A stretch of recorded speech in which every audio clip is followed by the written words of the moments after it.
Hey, everybody, welcome back to another episode of the Strategy Game Podcast. I'm your host, Lauren Shippey, and today we're talking about what it looks like to be seen. Now, can you think of a time when you really truly felt seen by somebody? And how did that feel for you? The definition of seen is to perceive with the eyes and to discern visually. So there's a lot even to unpack in that definition, but I want you to notice two words: perceive and discern. So it's often said that the eyes are the window to the soul.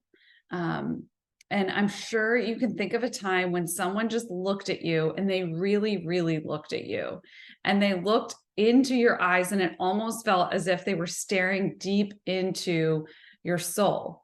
Our emotions are reflected oftentimes through our eyes, right? And so there's another thing I want you to take note of as you kind of go throughout your day and think about this.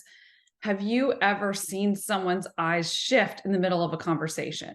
So you can be in a great conversation, you can be well connected, and then all of a sudden, maybe you say something or someone else says something, or the environment changes and their eyes shift to, I call this from a soft state to a hard state. So you can immediately tell that they are shutting down, that something happened that caused a wall to go up for them.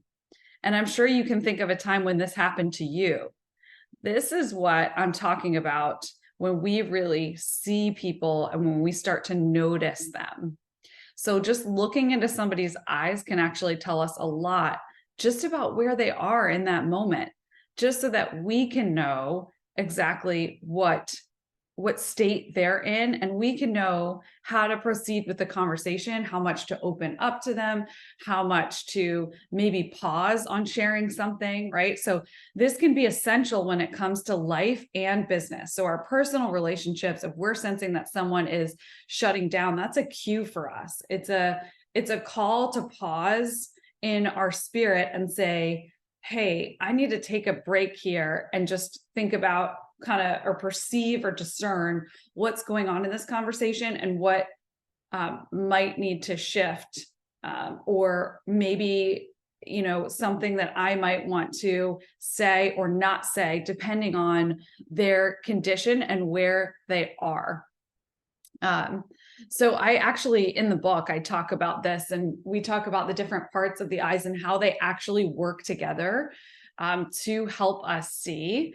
And what's interesting about it is that there's a translation process involved in how our eyes actually convert light into electrical signals. I won't get into all the details on this, but it was fascinating because translation is needed. And so when we see each other, when we see with our eyes and we are paying attention, we are able to understand with our minds and translate with our hearts, and then connect with our movement or response.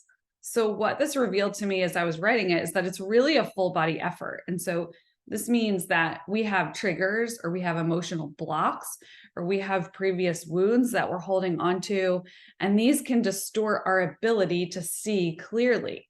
And this can be in the workplace, because we're all human and we're all going to have to work together on teams. And there will be certain moments or repeated patterns that you find yourself in. And this will require you to translate what is happening, verify, have conversations, right? Uncover any blocks so that you can move forward effectively. And it also happens in life and in our relationships, right? So if you think of a pair of foggy glasses, this is what came to mind for me. So, when your sunglasses are really dirty, or your glasses, and you reach into your sunglass case, and you have to clean them, or the nearest dish towel. And then you put them back on and they're so clear, and you can finally see the way they were intended for you to see out of those glasses, right? That's the way it feels when we have triggers or blocks or wounds that stand in the way of our ability to really see things clearly. So when our eyesight, quote unquote, is poor, our clarity and perception of others and ourselves is going to be off. So we can actually distort how we're seeing others based on our own wounds and emotional blocks. And that holds us back actually in our careers as well as our life. It holds us back in our life relationships from experiencing a deeper level of connection and trust. And it holds us back in our business relationships from making assumptions that might be false assumptions and translating things incorrectly. So our translator is off when we don't verify the things that we're seeing, when we don't clean our glasses, so to speak. And so that's why this is so important. So the importance of seeing others, I'm going to go through 3 things. It builds connection, like we talked about, and just we as humans really need connection. It spurs us on, it motivates us, it encourages us, it gives us feedback, it can hold us accountable. It can be the reason we wake up some days and put one foot in front of the other during hard days. We are literally wired to function with connection. It instills hope. So being seen really instills a sense of hope. When we feel seen, we feel understood. And when we feel understood, we feel like we are not alone. And so when we're not alone, that gives us a sense of hope and it gives us clarity on things. So being seen gives us and others clarity. So when we see others where they are, we can gain a larger perspective that can give us an understanding of why they're maybe reacting a certain way in a certain situation, or they love certain things, or they want to be with certain people. We can learn so much that can help improve our relationships in life and in business when we learn to see others well. So here's the path to seeing others clearly. I'm going to give you a couple tips.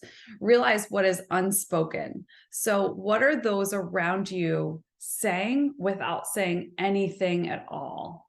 Can you think of a time when you walked into a conversation and there was just a tension in the air and words weren't being used, but you could tell just by the person's expression and the feeling that that person was giving off, that vibe, right? You could feel that. So what are people saying without saying anything at all? And when you can put words to that for yourself, and sometimes for others when they ask for it, it will change everything. And number 2, use eye contact. So, I mean, this is such an obvious one, but I feel like we can forget this so many times. We can go through our closest relationship in life, closest relationships without even taking a few minutes and just making eye contact with each other. And then observe others. So what are their facial expressions? Just take a day and pay attention to maybe what others are saying and not saying, observing their facial expressions, like you just kind of pulling back and watching. And you will learn so much just about those people. And they will walk away from a conversation with you just feeling like you really saw them and you might not have even needed to use words. And then the last thing is taking an account of what you're feeling. So in order to see others, we also have to see ourselves. Seeing ourselves really allows us to be able to understand what we want in friendships and relationships. So it helps us to know, what are my boundaries? What are my limits? What are my triggers? What are my patterns?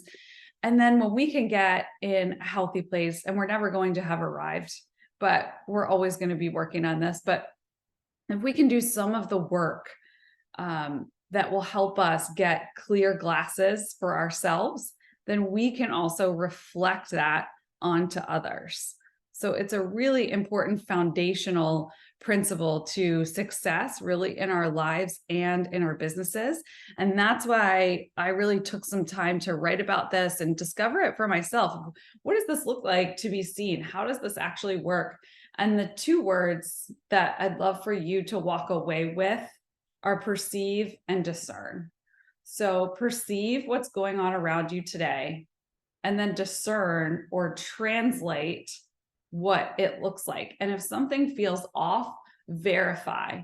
Don't assume or make judgments about yourself or others.